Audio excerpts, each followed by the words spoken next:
I was, as I say, it was about 8.5 at the time, and really very, very unsure about this whole idea of going away from, leaving home, not seeing parents. We came back from India, and as a final treat, my mother took us to the sea to go for a swim at Robin Hood's Bay. Yorkshire, the North Sea, mid-September, not a good idea. And I think we got so cold then, that sort of clouded my whole view of England. And of course, the first thing that happened when we went to school was we were in a school that was in an old Victorian country house. Very large windows, very little heating. It was freezing. But you got used to it. You got to wear extra clothes and all the rest of it. And we were very lucky to have each new boy was given at least one, or in my case, two boys who were already at the school, knew the ropes to teach you, show you around. And in fact, one of those I went all the way through school with. We went through university together, we shared the flat together, and we're still great friends today.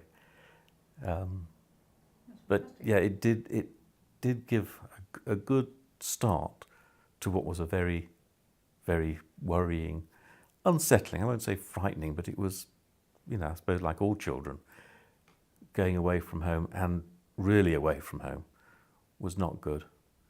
I had experienced some of it because a few years earlier I'd been in hospital in Wakefield following a major operation to try and sort out some problems with my hips.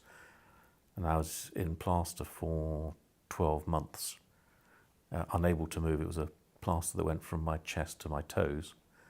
And because of transport problems, my mother could only come over to see me once a month. And because hospital waiting times then were, or not, sorry, hospital visiting times were very rigid, the timing of the buses and the timing of the visiting times meant she only saw me for half an hour. I wonder today what the reaction would be if parents were told they could only see their children for half an hour a month whilst they were in hospital. You know, it seems far more likely that they actually provide an ensuite room for the parents to actually stay in the hospital.